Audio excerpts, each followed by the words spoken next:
conversation. This conversation has been ignited by what is reported in the media about what Biti had to say about Mnangagwa's recent visit to Davos. I've posted the article entitled Biti Tears Mnangagwa Apart. For those who have read it, what is your take? Do you think it's fair, justified for Biti to tear into Mnangagwa just because he belongs to a different political party? What is your take? Do you think this statement that Mnangagwa fights the Gukurahundi issue is correct?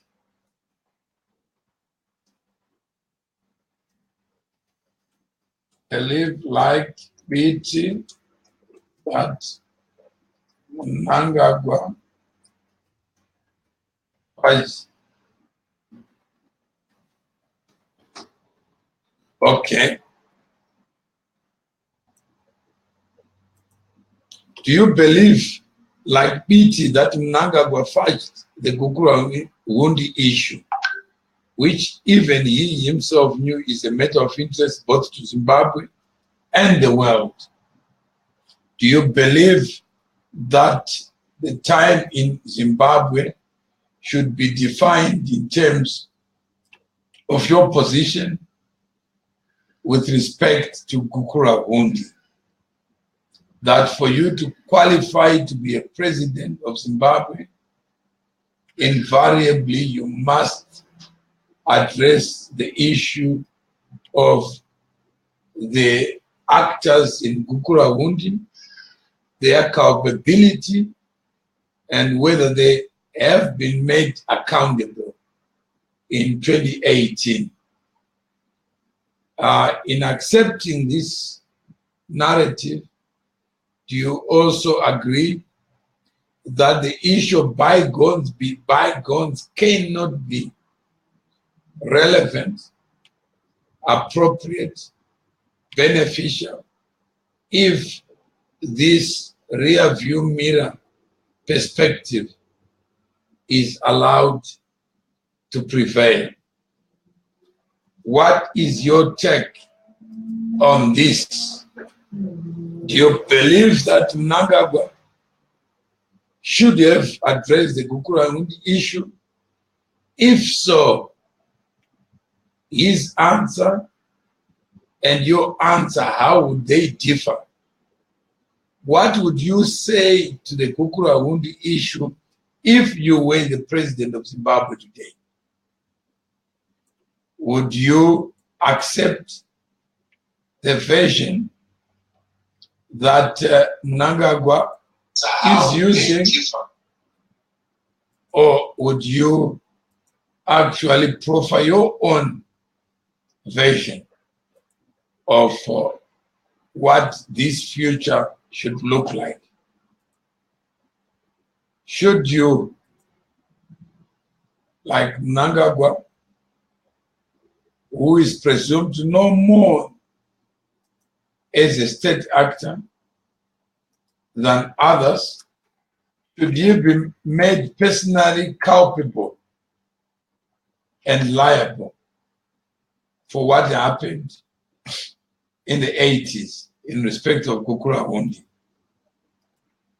Do you think Biti is using this Gukurahundi issue, like many, as a political football? What is your take? What is your take to this characterization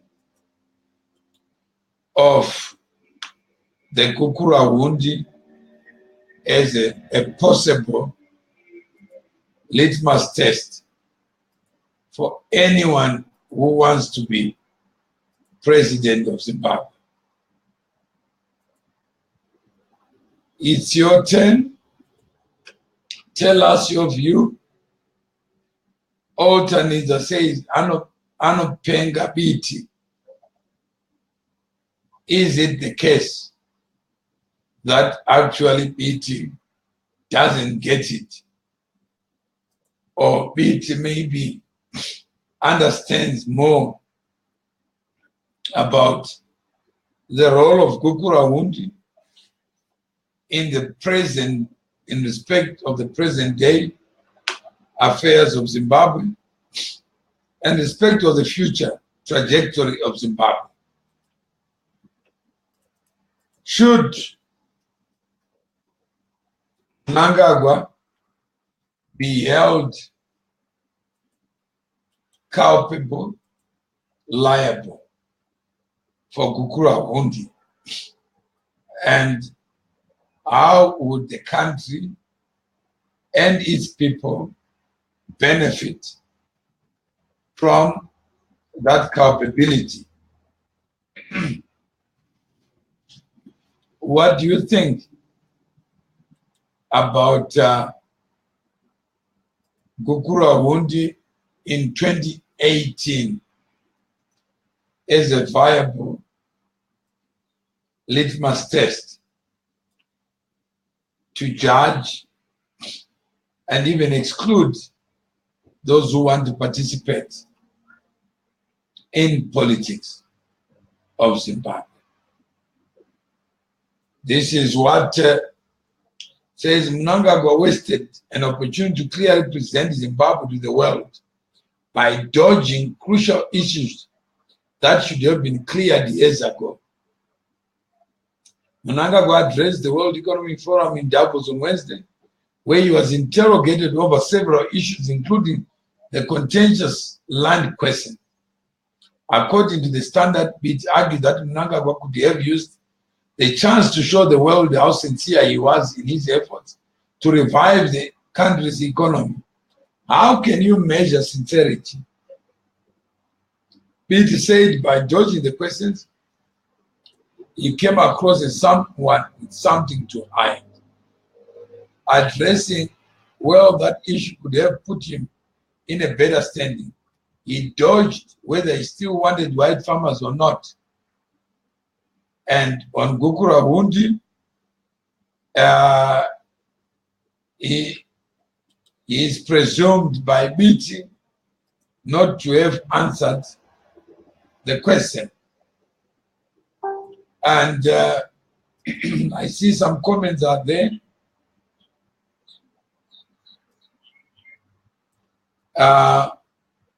Michael Konjiwa, Mnangagwa is making headlines for the better. Iye achingovukura Gukurahundi ngainobvunza kuna Robert.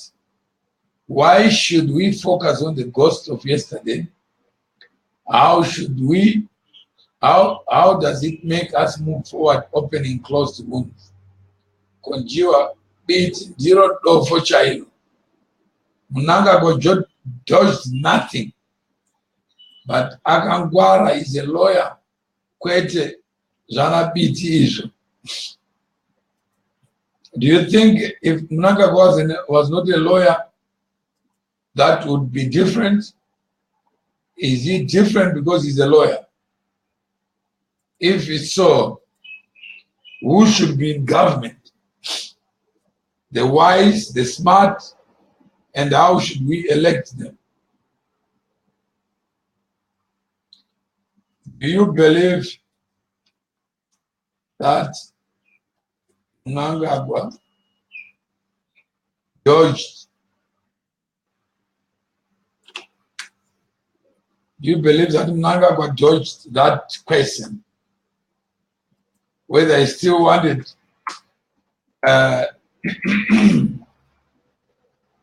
do you believe that Mnangagwa? Do you believe that Mnangagwa? Let me just add it. Do you believe that Mnangagwa dodged whether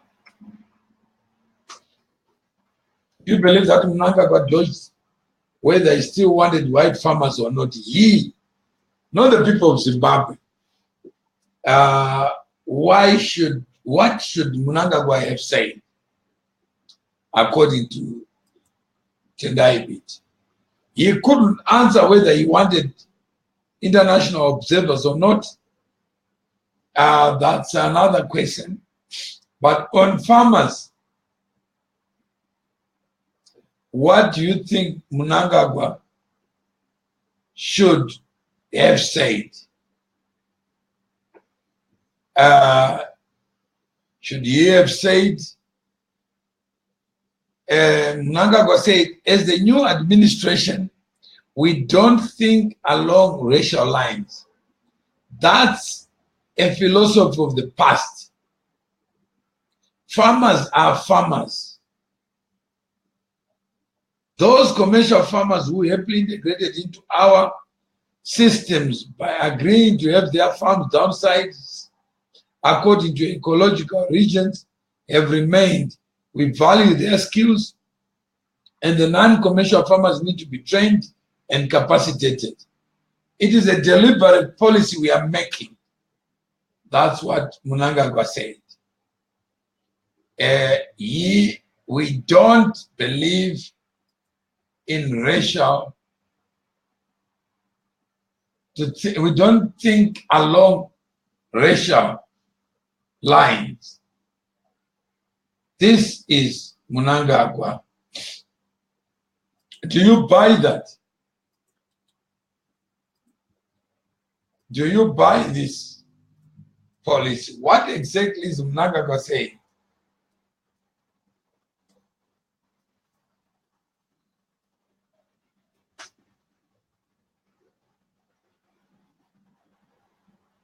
So,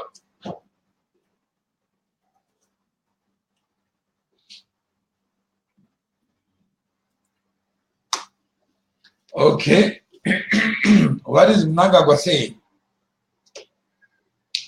As the new administration, which is 60 days old when he said this, we, I guess him and others, don't think along racial lines. So what he's saying is Mugabe thought in racial lines or along racial lines. But all along, there's never been a non-dispute between Mnangagwa and Mugabe on this issue of race. If you know of any disjunction between Mnangagwa and Mugabe's worldview on racial matters, please do post it. Anything that is older than 60 days or 60 plus a few days, please post it. That's a philosophy of the past. Whose philosophy was it to think along racial lines? Was it Mugabe on his own injecting this philosophy into others? Farmers are farmers. What did Mugabe believe? And what did Mnangagwa believe? Until barely 3 months ago. If farmers are farmers, then why not allow farmers to farm without downsizing the property that they hold?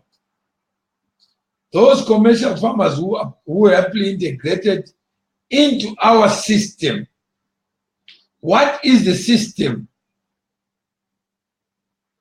By agreeing to have their farms downsized according to ecological regions have remained. So after downsizing, who owns the farm under the new system? What is happening on the ground?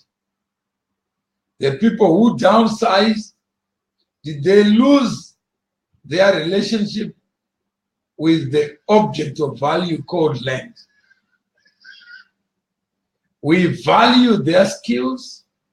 Who is we? Does the government have any interest in skills?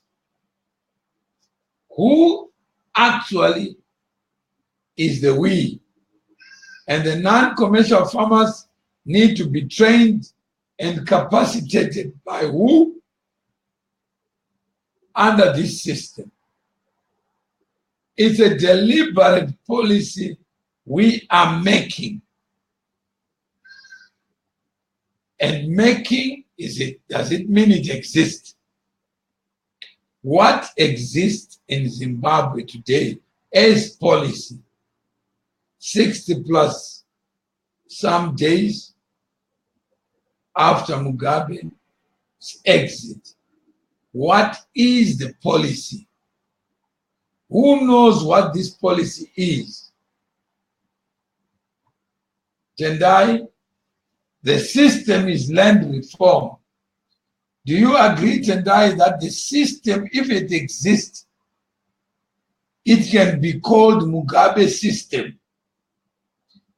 And anyone who was part of Mugabe administration cannot say they were not part of that system. When has a new system been introduced? Who knows what it entails? Who knows what its promise, what its limits are? So if the system is land reform, Tendai, tell us about its elements with precision and clarity and specificity. Let's not talk in generalities as if slogans are what we are asking for. And Oscar says if he meant that he was there, it means that he acknowledged the fact that we are all equal and we need each other beyond color. Michael says, yes, farmers are farmers. Why not wise to be given that opportunity of being called farmers? What is a farmer? If he can say sorry for something he's not responsible for in law, it's called admission of guilt. So Mnangagwa is right. Hapana nyaya hapo. So on land, does a policy exist? Do you agree it does exist? If so, unpack it for us. Don't speak in generalities, but in specificity. Unpack it for us. Talk to us about this system so that we all can know what the people of the world may not have understood or known. So it's your turn to unpack it if you understand it. Mnangagwa said he has no doubt that with the model of agriculture introduced, what is the model of agriculture introduced? If you know what it is, please tell us so that we can have a conversation. The country will be self-sustaining in terms of food production and even record a surplus, whether there's drought or not, as the country has been able to create a strong water body base. So what is this model? What does it entail? If you have any idea, please tell us. Is it command agriculture? What is it? So please help us help unpack this new model, because it's only 2 months old. If anyone knows how it smells like, how it looks like, please share with us. What is it? We heard the president talking about Spain, Brazil, Belarus being some of the supporters, financiers, cheerleaders of this construction. Cliff says the opposition is now irrelevant. Let's not talk about the opposition. Let's talk about the model of agriculture introduced. Who understands it? If you do understand it, tell us so that we can test it to see how sustainable it is, how different it is, and the ideas that inspire its existence. So talk to us. Agreed, all those who said Mnangagwa's regime would have been obliged to subscribe to the policies of the government of the day. What were the policies of the day, Tendai? Are you saying that we understood what it was? That if a farmer gives up a portion of his acreage, he will then be supported. Antonio Muvunde says it's called zero tillage. We've used it before. If we've used it before, why didn't it work before? It has been there since back then, but less funding and support. It keeps moisture inside in organic matter. Why didn't it work? Do you believe government programs, government policies can deliver the promise of the kind of harvest a farmer should and ought to have? You call it zero tillage. Why didn't the president call it zero tillage? What kind of model is it? What is the role of government in it? What is the role of the farmer in it? What is the role of all the other value players in the agricultural value chain? What is it? So, Antonio, talk to us. Let not us believe things, then only to discover 38 years later that we sold a dummy, because nobody has actually thought through what kind of agricultural future do we want to have. Do we want a future absent of whites? Do you want a future where free world is no longer there? Do you want a future where least world is the same, where you belong to a different basket or group? Then the land is no longer yours. Is it what you want? Is it what you should have? So if you believe agriculture can best be organized and developed on racial grounds, please say so. Talk to us about what kind of agriculture you want to see and how best it can be secured. And what is this agriculture that a president can talk to?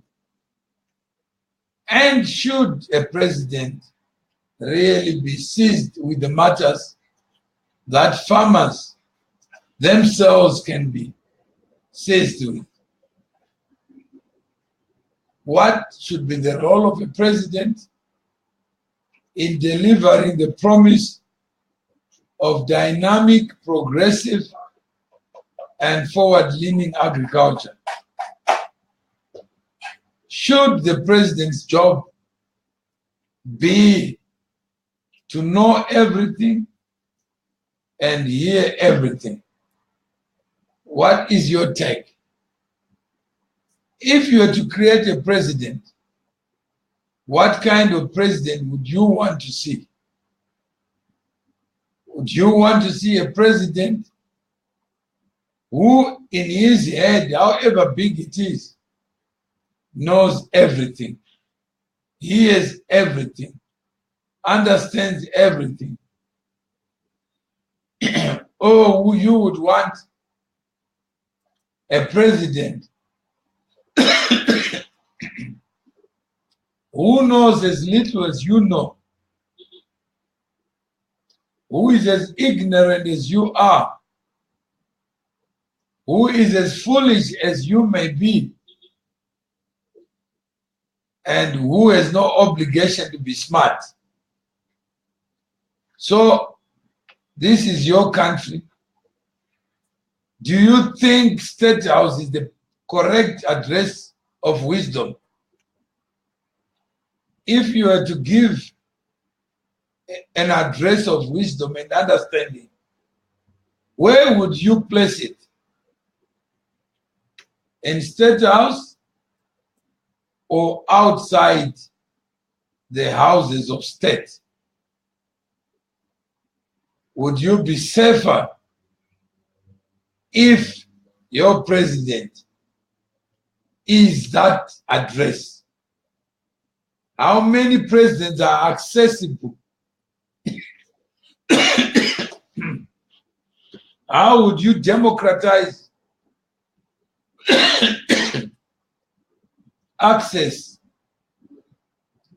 to a president? And how many would have access to the president? And should the president be accessible to everybody? And if so, how practical would it be for the president to know everything?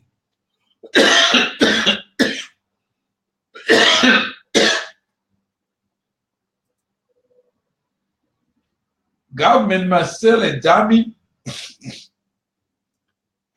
for sure, but agriculture needs government intervention in Zimbabwe too much. Land lying around. Imagine you have a government that knows where to intervene, when to intervene, how to intervene.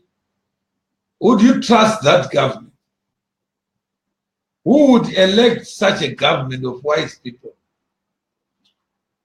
We all agree that not the best there is of human capital ends up in government. Why would you think that government is a better address of human creativity, ingenuity? Do you really think that people in government are the correct people to think and act on behalf of you, the sovereign?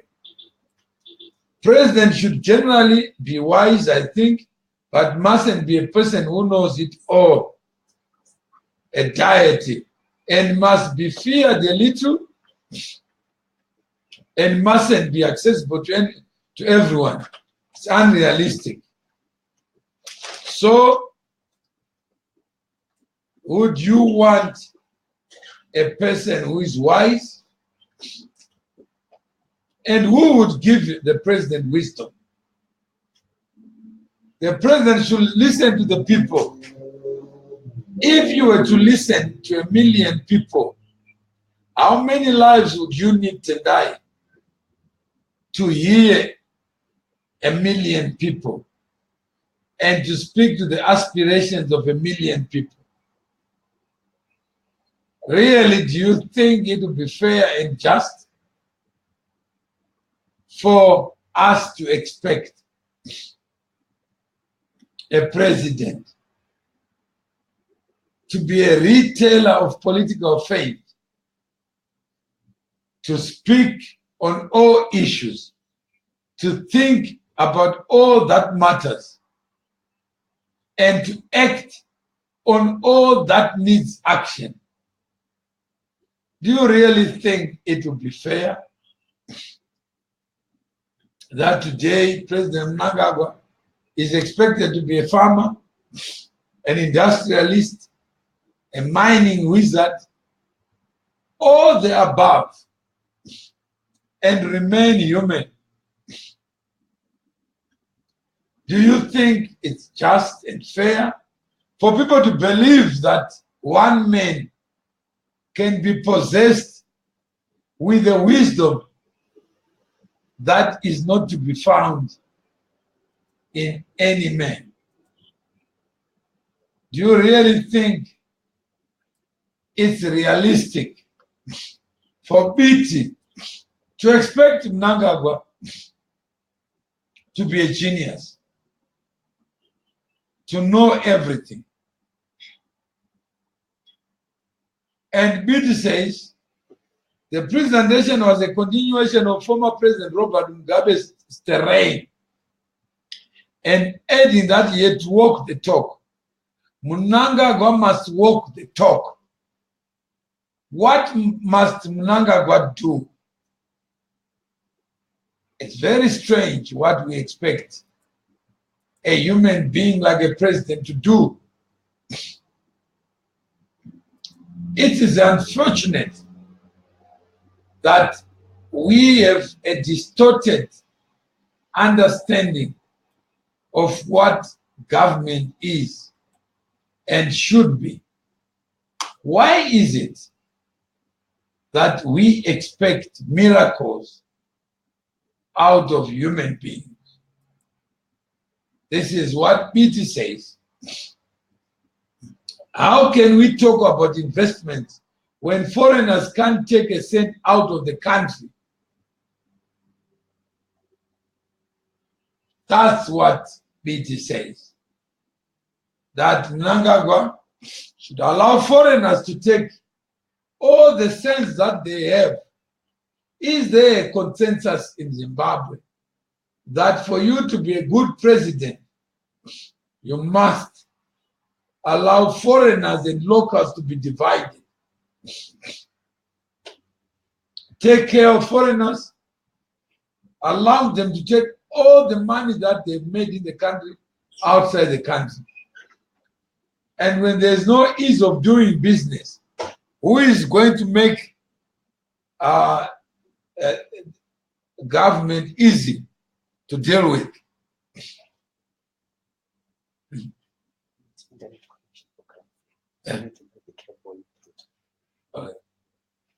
Who is going to do that? And who is going to be the custodian? Economist John Robertson concurred with Biti, pointing out that Mnangagwa's presentation did not live up to the task he went to Davos for. Who sent him there? Who sent Mnangagwa to Davos? Surely the people who sent him should have given him the script. But if he went on his own and he decided to go, and the people who have access to him informed him on what is important, doesn't that tell us that what may be called a cabal of criminals who associated themselves with the previous president could have been replaced by another cabal, maybe of forward thinkers, who may have informed the president about what is important as they see it? I'm disappointed in the paper he carried to Davos. Yes, somebody might have assisted in writing it, but not John Robertson. Whoever prepared that paper for him did not put much effort. Should President Mnangagwa ask John Robertson to write papers for him, then him alone would end up becoming the expert at writing papers and delivering papers. He does not have much information that will lure investors in the country. Overall, he made a good impression. But you could have done more on mining, agriculture, and tourism. What can one man do? What message should he have carried forward? And from whom should that message have come from? How many presidents are lonely? How many presidents have no one to speak to? How many presidents don't know what we know? He was given little space. Who should have given him the space? With what he had, he did with the best that he could, with the support that he has. People have been inquiring about inflation, but he did not have that. If he had appointed Biti as the Minister of Finance, would Biti have criticized him? It's not enough to draw expertise from all over the world. Where should the expertise come from? There are people who would be in government, and there are many who may not make it to government. Why are people so much preoccupied by who is and who is not in government? How many people want to be in government for the problems of Zimbabwe to be solved? Is it realistic to expect everyone to be close to Mnangagwa, everyone to advise him? Would that be realistic?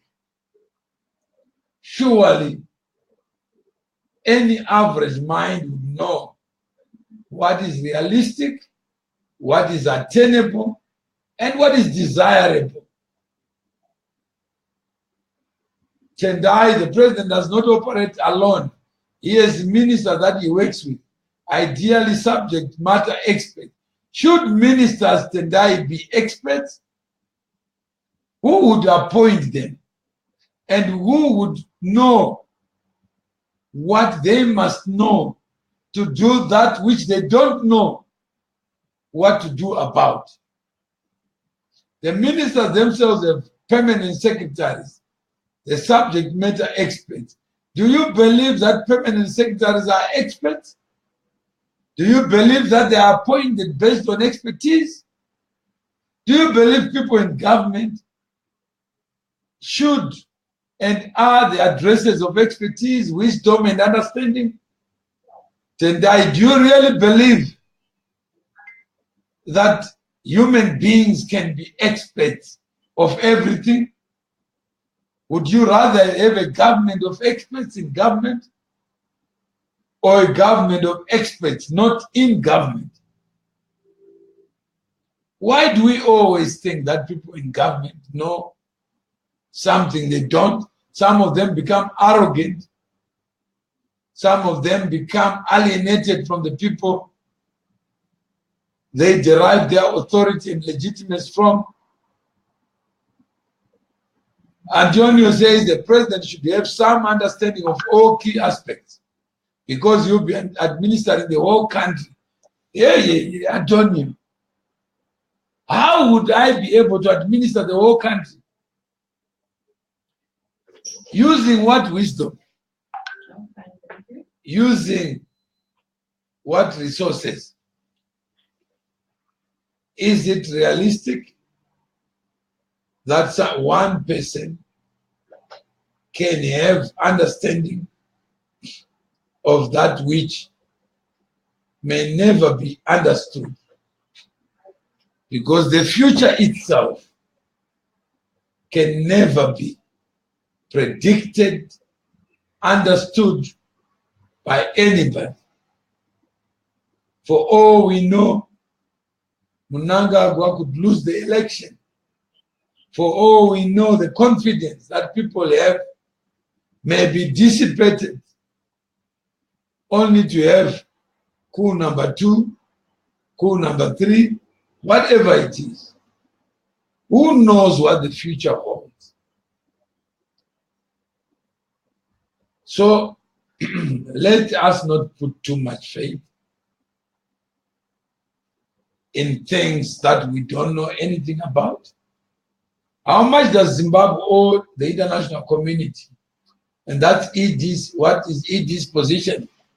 I don't know ED. Where would he get the money? What he may have his own thinking, informed by the people around him. But surely, who does the future of Zimbabwe belong to? Should it belong to ED? Should ED have the wisdom that he doesn't have? Should we force him to pretend to know that which he doesn't know? Really?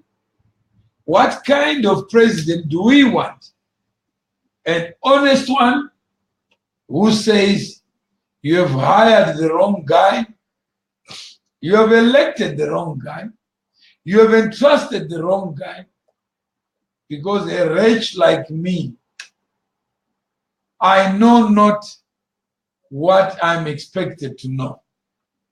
I know not what is required to be known to lift people out of poverty, unemployment, inequality.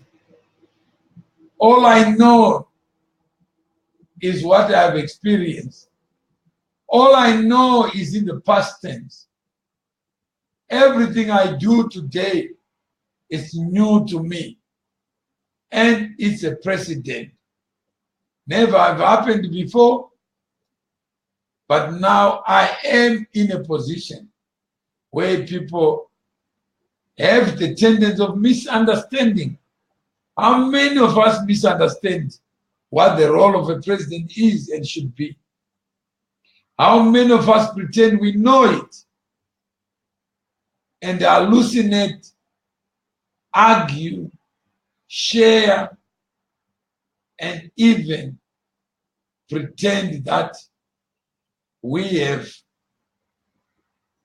the inherent power to know what is to be known, when we are just human beings, mortal as we are, human as we are, and we cannot pretend to be that which we are not, and which we can never be, because we are human after all. So if a human being out there, please never put any faith in any man. No exceptions. You are on your own, nigger. Get it right.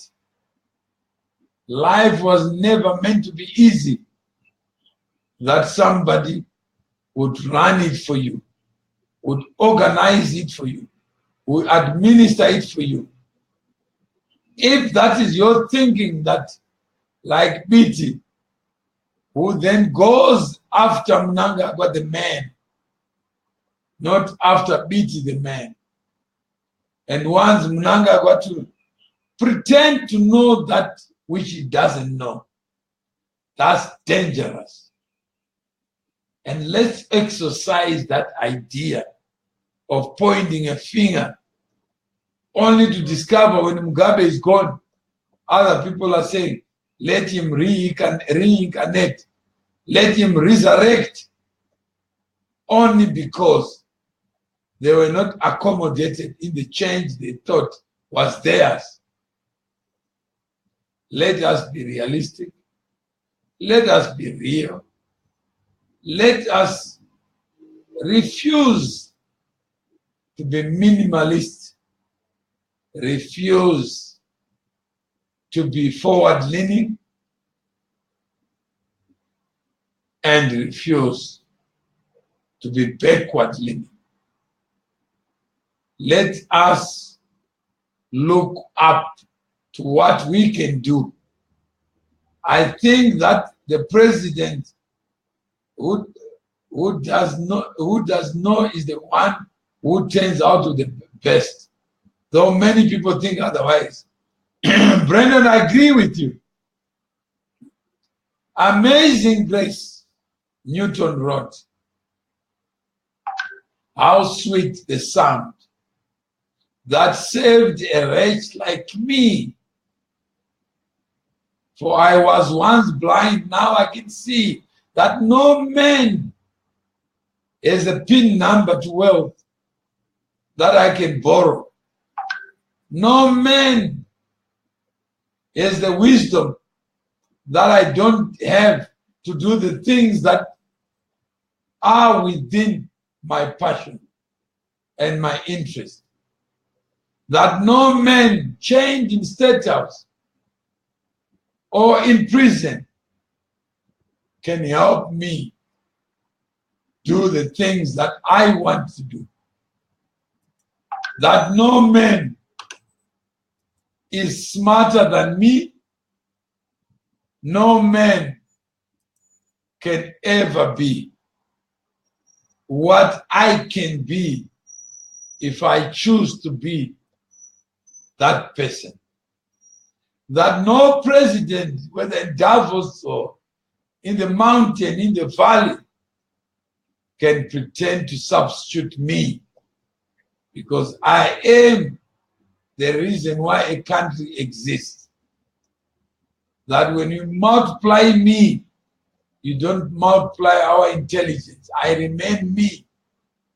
If I'm stupid, I remain proudly stupid. If I'm smart, I remain proudly smart. But the things I do leave traces. So let us tell Biti one thing. The fact that you're not in Mnangagwa's government does not mean that you have no role to play. Don't dream about being in government in between elections and cease to solve the problems that are societal problems because you are not a president. Let's try to exorcise this demon that speaks to this evil spirit that if I am not in government, everything that is done by people in government is wrong. And I have no mechanism of telling other people to do something that we need to do. So, there you are. Please think, reflect until we talk again. Thank you very much.